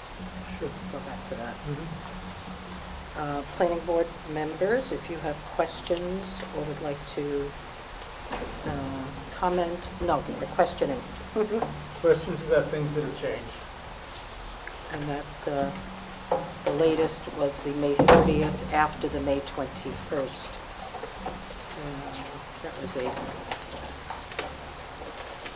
large document. Okay, so I just want to, I might not have heard it right, but so if I'm coming down Harrison Avenue, I come off Wyckoff Avenue, I make a left at Harrison Avenue, and then I'm going north of Harrison and I come up to West Prospect. So if the ladder truck's coming from Wyckoff, north of Harrison, and makes the right on West Prospect, it can still make that left-hand turn? Make sure we're speaking. Talking about a left-hand turn, a fire truck from Frederick Street onto Harrison, or from West Prospect onto Harrison. So I'm coming from Wyckoff Ave, right, I make a left coming up Harrison Avenue going north. Okay, well, you have to get from, Wyckoff, West Prospect, Harrison, and Frederick. So I'm stopping at West Prospect, I'm gonna make the right on West Prospect. So you're making a right onto West Prospect. Right, off of Harrison, then I'm gonna make a left. Is there enough swing then, with the cars that can park there? Okay, those are all uniformly 35-foot, that should be 30-foot wide roads. Depending on this analysis,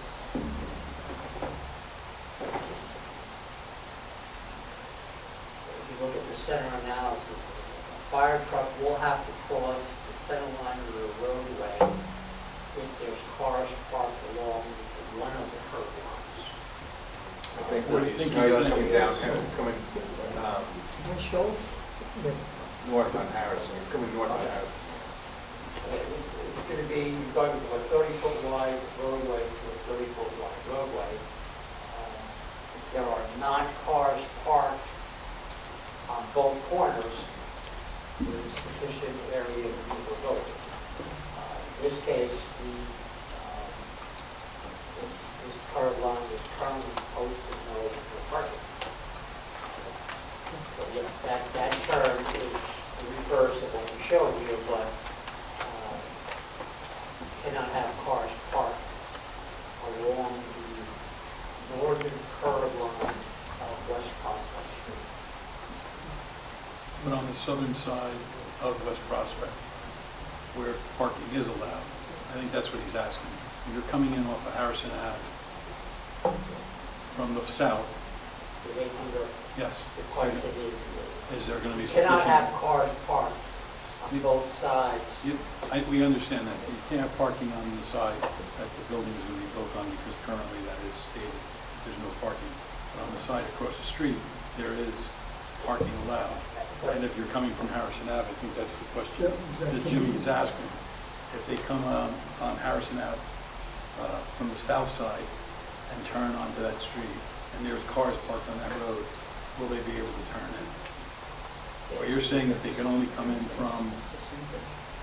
No, it's not. Because if you're parking on one side of the road, you're going to cross the center line. Correct? Okay, but there's existing parking right now in front of Tower and those establishments. The opposite side where, many hair cottages right now, there is no parking. There will be no parking, period. I understand that. What he's asking is if there's parking on the other side, are they going to have to cross on the other side of the road? Well, most likely in case of emergency, you're going to have sirens blowing and everything else, so there'll be no vehicles not going to be traveling that direction. So if need be, and in any situation right now, they most likely can cross the road. But it's not going to be any different than if the vehicle or the fire truck was traveling from the opposite direction. Thank you.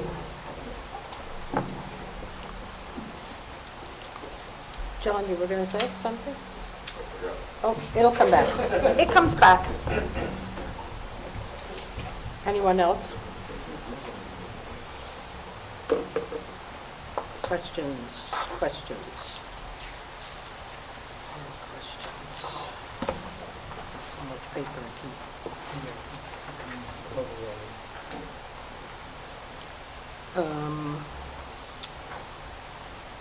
Full repavement of Harrison Avenue after roadway opening during construction.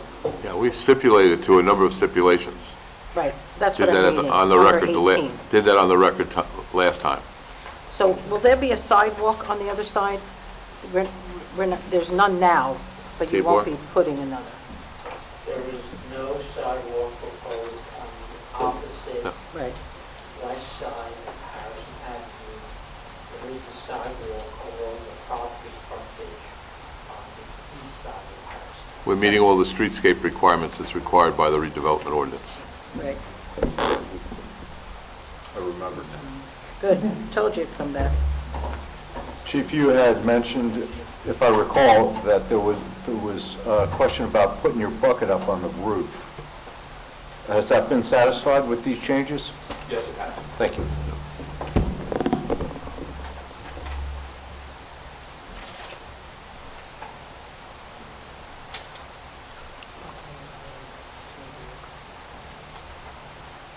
Okay, that's board's questions. Public questions at this time. Please come forward. Seeing none? We're up to comments from the board. Are we doing comments now or after, before we vote? I have summation too. Comments now. Mr. Whitaker, you can sum up and then we can do our comments. It's normally the way it's done, Mr. Singer. Okay, thank you. So the Mr. Whitaker, applicant, this is my first redevelopment. I understand. So I'm learning as I go. It's not a problem. Even though it's a year. We all have to learn. I appreciate that. Not a problem. The applicant is seeking preliminary and final site plan approval, soil movement approval, and some waivers from some of your standards in your site plan ordinance. The applicant is seeking the construction, as you know, of a mixed-use building. It will have commercial space on the first floor. There'll be 21 units thereafter on the second through the fourth floor of that building. In addition, we are seeking the approval for the 21 townhouses, all of which has been shown to you and testified to.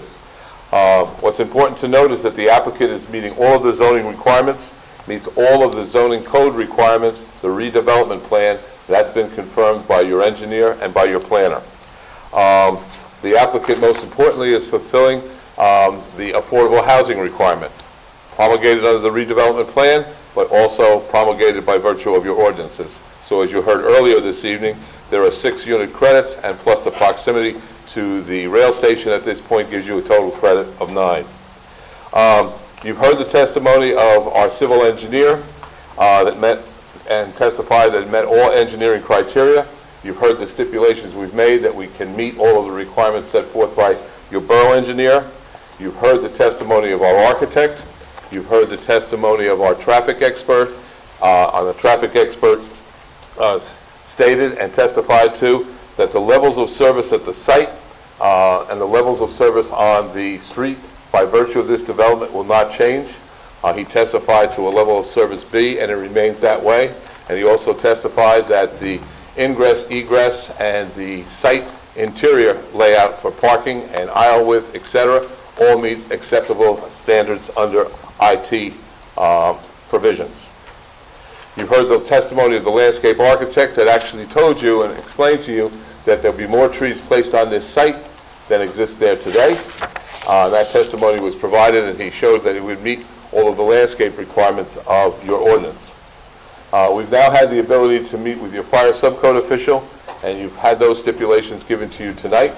And on the basis of that, we will comply with all of them, and we will work with him through this development with the applicant.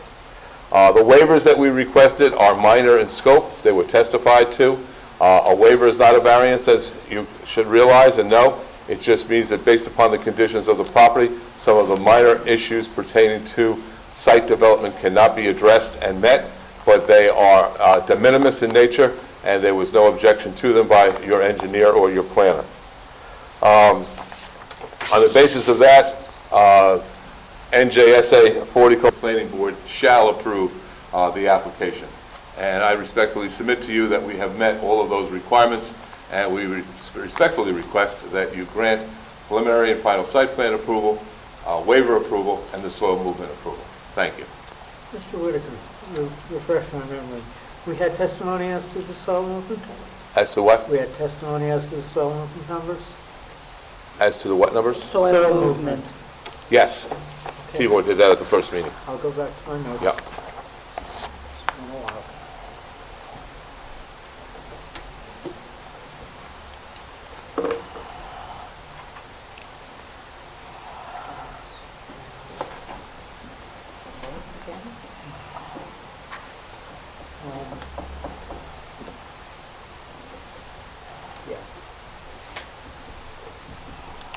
just so that everybody is clear, Mr. Whitaker has absolutely accurately stated the law in terms of the requirement that when all of the requirements are met, the board shall approve. Before tonight, there was a question, and that is that most of the commentary on the law has said that safety, fire safety in particular, but all safety, is a viable concern even when all of the criteria are met. Going into tonight, it appeared that there was a question with respect to fire safety. And honestly, yeah, I'm the attorney. I also live in this town. And that gave me pause. The fact that the applicant and the chief have sat down, and the chief, as our professional in that regard, is satisfied, slides us into the world of shall, as it were. Everybody has the right to vote how they wish to vote. But the law does seem pretty clear in this situation, so you all should be guided accordingly. Comments of any sort? We will get to public comment, yes. Anyone? Yeah. Okay. Let's do public. So we'll save the comments of the public and save the Yes. rest for the board. Please. Public comments, please come forward. Hold on. Yep, you're ready. Bruce, can you move that microphone to the end of the table, please? Thank you. Chief, you're still under oath, but if you could just re-identify yourself for the record. Sure. Andrew Gugliero, 51 Highwood Ave, Waltham, New Jersey. Also the fire chief for the borough. Madam Chairwoman and board, I would just like to say that I've come up here numerous times and preached safety over and over and over again regarding this project. And I just want to say that they have gone above and beyond, and they have fixed all of the questions that I've had regarding safety of not only the residents that are be there, but also my members and residents of Waldwick. So just wanted to give that as my comment. Thank you. Thank you. Sir. Other folks? Sir?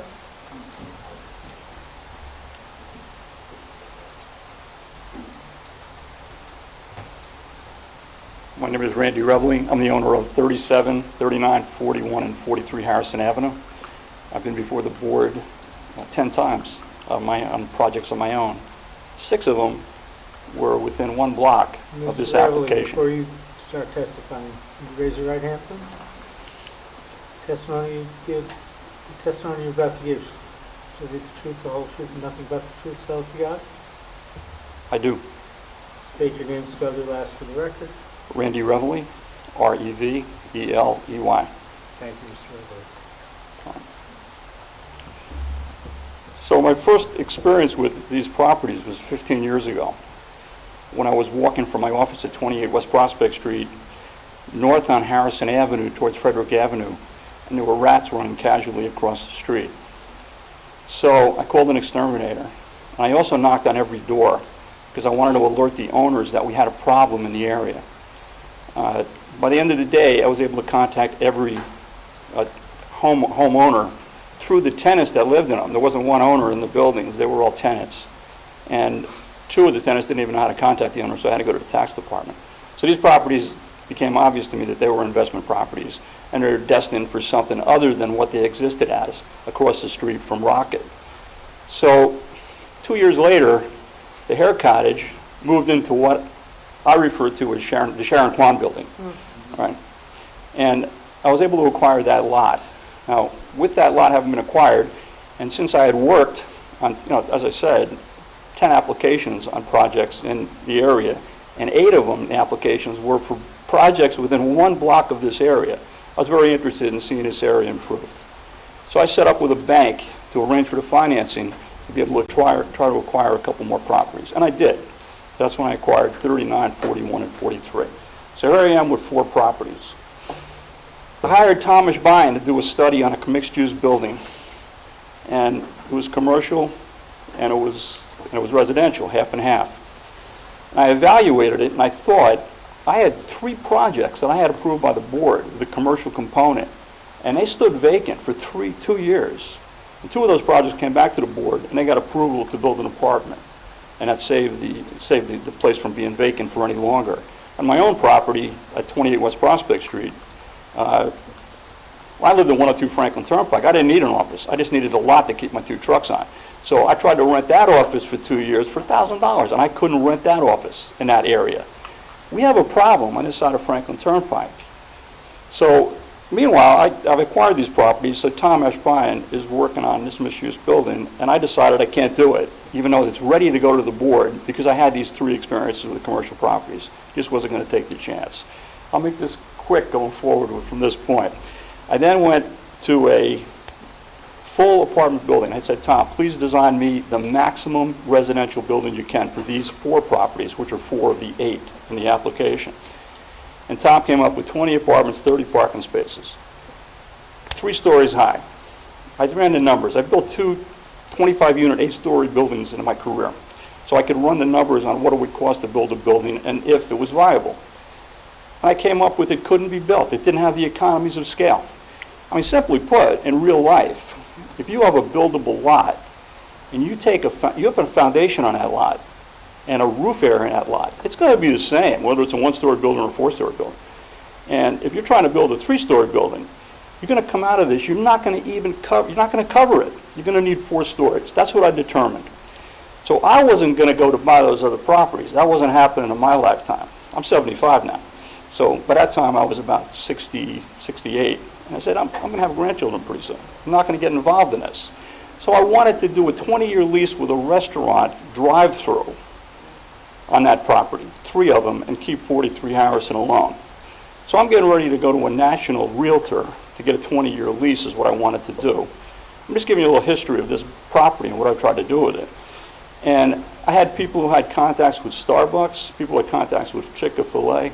They didn't want to have anything to do with that location. I approached Dunkin' Donuts because I thought they could use a drive-through.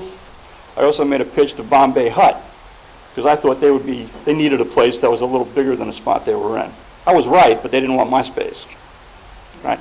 So fast forward, I go to all the meetings. I've been to the mayor and council meetings, and there were only 2 complaints. There weren't any complaints now that I'm thinking about it with the mayor and council meetings. And I went away with 3 things from those meetings. One was the building was smaller than I ever anticipated it being when I threw my properties into the group that approached me 3 years ago, by the way, that they've been working on this. And the properties, it was smaller than I thought it would be. I really thought they'd be coming in with a 4-story full-lot building. So that was one takeaway I had. The second takeaway was it was so much more highly stylized than anything I could have ever imagined being built on that corner. And the third takeaway I had was that for 3 years I had a chance to really work on this project, and they nailed it. They took a component on West Prospect Street that addressed the commercial retail facade that was needed on West Prospect Street, and they built arches in it. Arches is the building structure of the eons, and that's in our historic district now. That's what we fondly call this area in this town. We call it the Waldwick Historic District between Franklin Turnpike and Houston Avenue. And then we went to the mayor and council meeting. That's what I came up with, those 3 observations. And I thought the presentation was brilliant. And all the doubt that anybody had at the beginning was dissipated by this incredible outpouring from the public in support of this application, and the vote was unanimous from the council. And then we came to the meetings here, and I only saw 2 two actually observations that were against this project. One was already answered, which was brilliant by the fire chief. That is no longer an issue, and that was the only one of substance, if it had any substance, because I think you can't build an unsafe building in today's world. If you go to the building department, they had 500-plus pages of building codes, and these are all for safety, how to build a building and how to use a building. You can't get a plan approved if it's not a safe building, number one. So they addressed that anyway, and that was actually excellent that they did that. The other thing was that the traffic study should have been done at 12 o'clock rather than at rush hour in the morning or in the afternoon, which really, you know, the landscapers who park there at lunchtime, they cause a little congestion. I can't get into my own lot at times. However, they're smart people, and they call in their lunch orders to Ike. They're going to drive around the corner. They're going to drop a guy off. They're going to pick it up. They're going to pick up their sandwich. They're going to go back to their work site. So they're not going to cause any problems to the parking and the traffic in that area. But it's irrelevant anyway, because it wasn't really an argument. So in conclusion, you know, this building that's here tonight, I'm hoping that the board sends them away with a unanimous, vote of approval. Because this building, it addresses all the properties around it. You have the facade, which is the commercial, on the first floor on West Prospect Street. When you're standing on a sidewalk, you don't see the building, you just see the facade of your commercial. You step back, you'll see the 4-story residential. But that's what's needed for the economies of scale that you need to build this building. And then, if you walk down Harrison Avenue and up Frederick Street, it has a 3-story facade, parking and 2 levels above it. So it integrates kind of seamlessly into the residential component, which is north of Harrison Street, right? It was brilliantly conceived. And this building being built isn't a transition property between the historic district and what's going to happen on Houston Avenue. And this building, if it doesn't get built, I'm afraid your next application is going to be a lot bigger, a lot denser, and not as highly stylized. But this building, if and when it's built, will set the bar for every future building that's built on Houston Avenue. Thank you for your time. Thank you.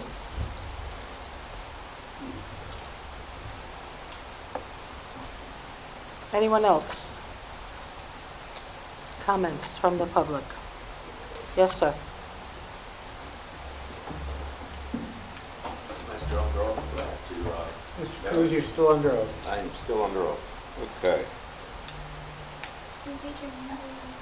Ray Cruz, 15 Cypress Court.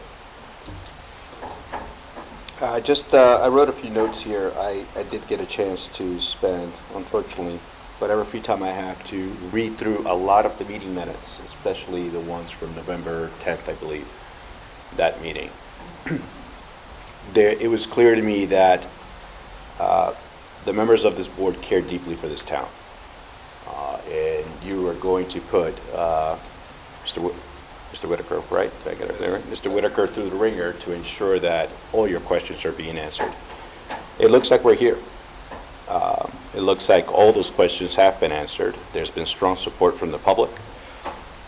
The board is here at the behest of the public to serve the public. And you all know that. That's why you do this. You care and love for the town and the people in this town. In the 20-plus years I've been here, I've noticed a lot more younger people moving into the town, professionals like I used to take the train going back to New York City. 2020 was, a horrible time, but I see a lot more economic movement and people and traffic inside this town. I work remotely now, but that's, I remember when I was sitting here winning the lottery ticket of getting a parking sticker for my train parking spot. It was like 2 years, 3 years. Apparently that was a record time back then. This development looks a lot better than what we have there. Not just that, but apparently we're supposed to be getting some tax revenue out of this, right? We're in tight financial times. Right? You did raise taxes because you had to. Gladly pay my taxes. But we want to see some return on that investment. That investment includes the infrastructure of our town, right? Being proud to go downtown, to go visit, Bagel Nosh, and then maybe just walk down the street. One thing I personally wish there was some sort of plan for what's going on in the CVS property, right? I did read that there was a lease there. Right, Eddie? Rite Aid, sorry. Rite Aid, CVS, Walgreens at this point. Listen, I'm getting old, all right, Paul?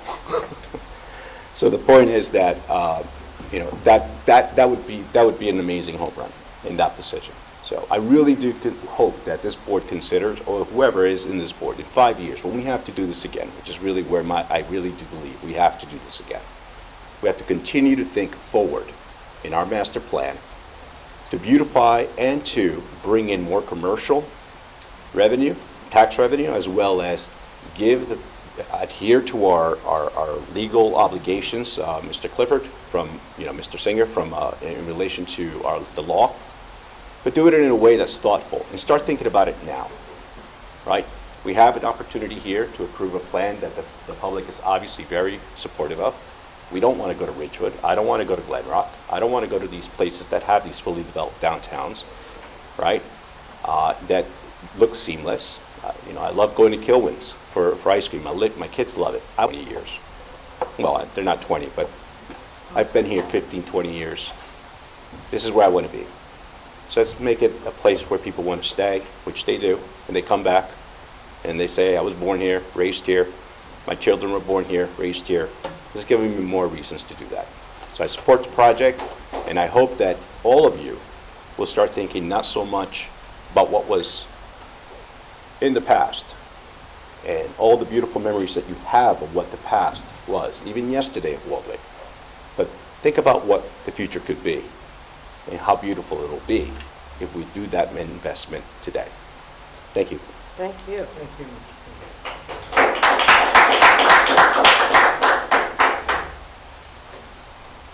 Anyone else in the public? Comments? Seeing none.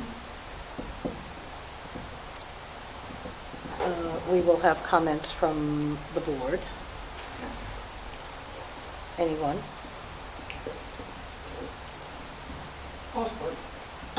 Sounds So, good. Sitting here and listening to the presentation, I know there was a little bit of opposition initially, and I understand it was all safety related, and I think that's a great situation where an applicant and potentially our fire department who, and a building department, I have to dredge a soft line because I'm a planning board member, so I have to be careful what I say to the public away from these meetings. But I think the fact that, both sides came so well and meeting, some of the safety requirements, and the fact that it is going to be an unusual building for Waldwick, I think it's a great thing, and I'm looking forward to see this being built. Thank you, Joe.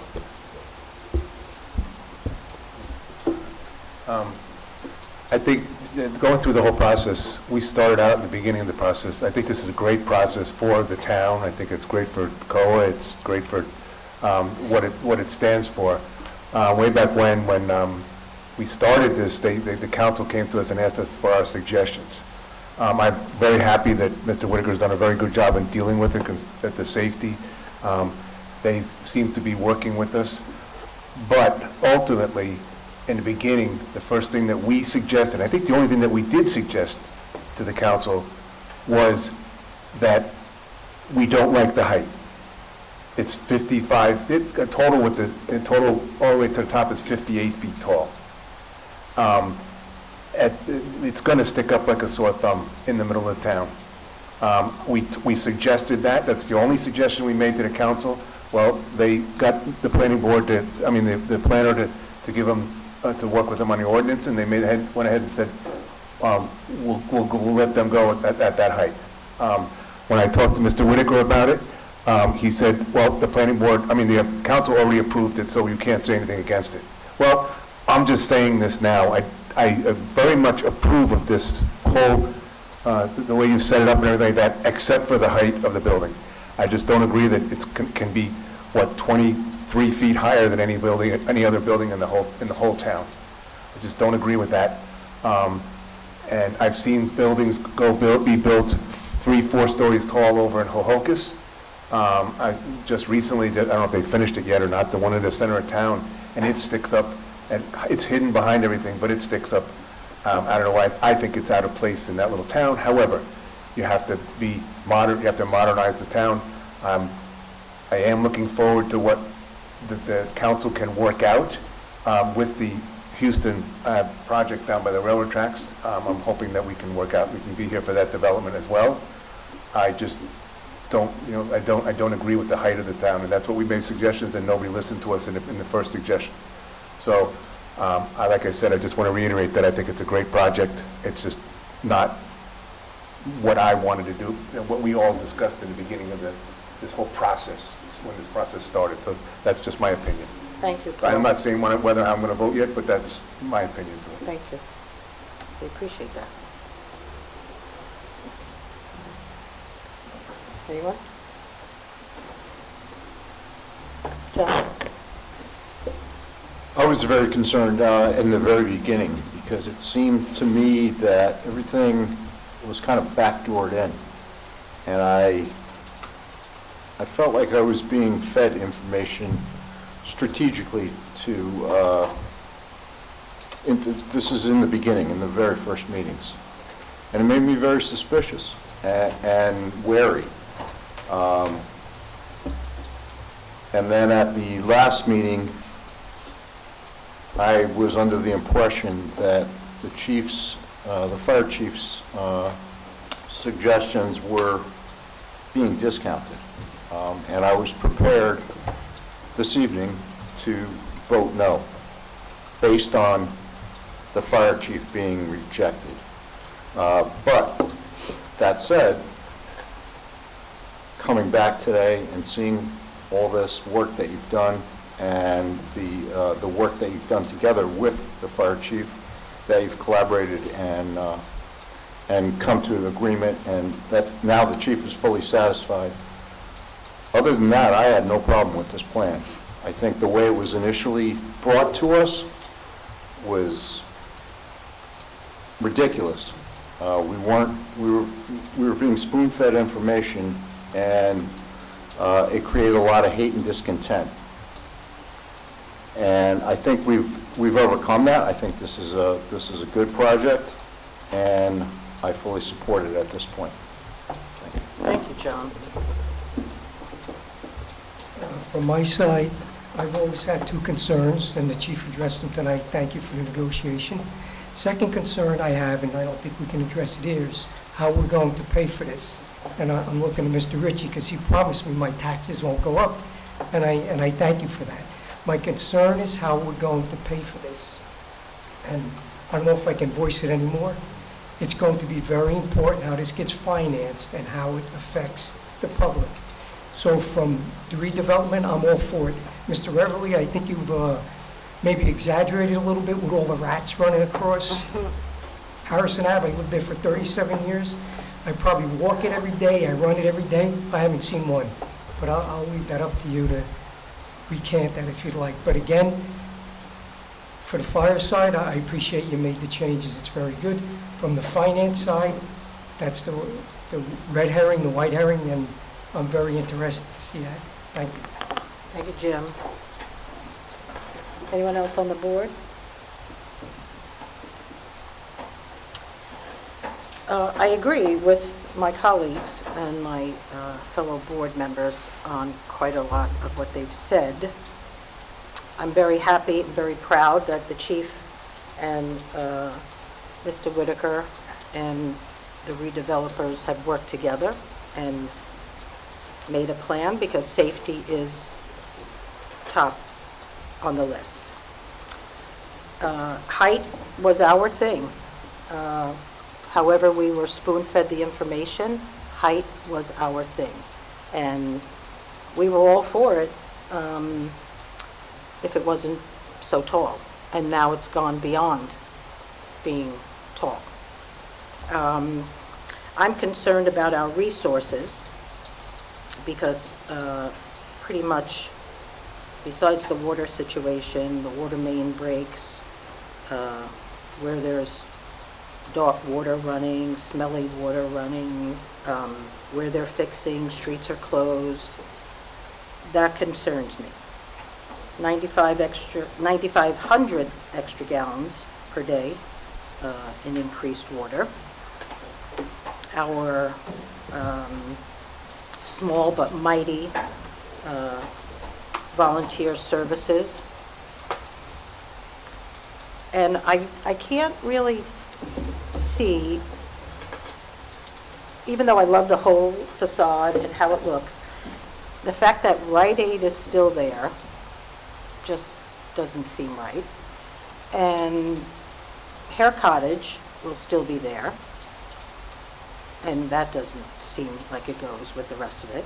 And the building is going to look at the Rocket Place and the disarray directly across the street from it. So I don't know when that's going to be redeveloped, but somehow it seems a little discombobulated to me. Not to say that I'm not about redevelopment. I feel like it might be a little overkill.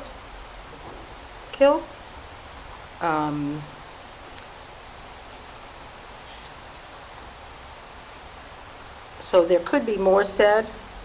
Traffic-wise, I wasn't really crazy about it. I'm not crazy about it. I know they've done studies, but I wonder how the other towns are faring that have all these redevelopments. Ordinances have been followed, and that's great, and that's, after safety, that's the next thing. But I don't know who's next in line or where it comes down the line, but I'm not 100%. But that's why we're 9 people that have to vote. It doesn't mean that we don't respect everyone that's been on board and all the hard work that people have done, us included. And we can't all agree all the time. So we will take it for a vote and then move as the process deems fit. Mr. Singer, do you have anything? No, I think you've gotten a good summation from Mr. Whitaker. You've heard what the residents have had to say. You've heard what the fellow board members have had to say. Now it's up to y'all. I'd like to place just one comment on the record in response to comments of the board members, if I could have that opportunity. Okay.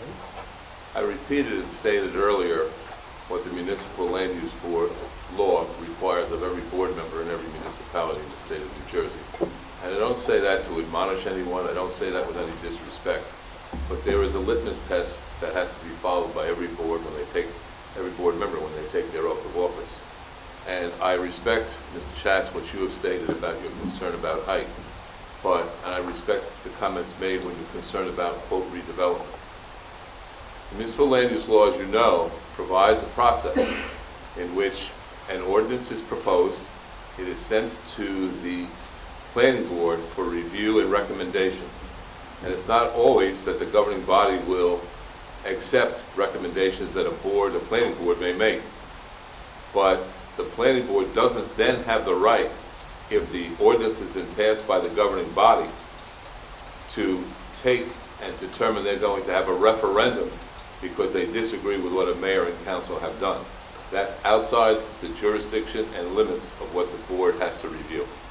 So the height issue is not a height issue because we meet the code requirements. Water is not an issue because we've had no negative feedback from the water department or the DPW. The traffic information that we've provided is uncontroverted. Yes. No one has been able to say that what we've said is wrong, including your own professionals. And that's what this process is about. And finally, the concept of what's going to be done in the neighborhood around there. I think we heard it already from Mr. Reveley. This is a start. I've been doing this work for a number of years. I've been fortunate enough to be before this board for a number of years, and everything starts somewhere. And I think what you're seeing here is the first of some redevelopment that's going to occur, and there'll be other things on the agenda. And that's progress, and that's what's required. It's a bitter pill that everyone had to swallow when affordable housing came to every municipality. But it's a pill that every municipality has to swallow. And there's a way to do it, and I believe what the applicant is proposing here does it in the right way. Thank you. Thank you. Is redevelopment this specifically about affordable housing? It's not. It's a component. It's, yeah, Yes, in but other it's not words, totally about. When you're doing redevelopment, you have a factor of affordable housing that's Understood. required. And this has been pointed out to meet your requirements. Right. As you heard earlier this evening when Paul testified to you and showed you what the plan is. This is part of the count.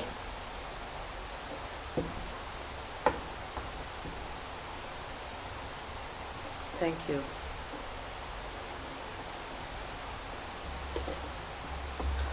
Motion to bring to a vote. Motion by anyone? To vote. John and Stan. And we can take a roll, please. Need a, kind of need a motion as to whether you're asking the attorney to write a resolution in favor or a resolution denying. So it has to be couched that way, so you're voting one way or the other. A resolution to move forward or not. To approve it or not. Very specific. So can we use the same people that motion? Sure. Okay. To approve a resolution to move forward. That was John and Stan. Very good. And we could call a vote. Ms. Valentin? No. Mr. DeWart? Yes. Mr. Raimondo? Yes. Mr. Pulaski? Yes. Mr. Misselwick? Yes. Mr. Schultz? Yes. Mr. Basilico? Yes. Mr. Campbell? Yes. Mr. Shattuck? No.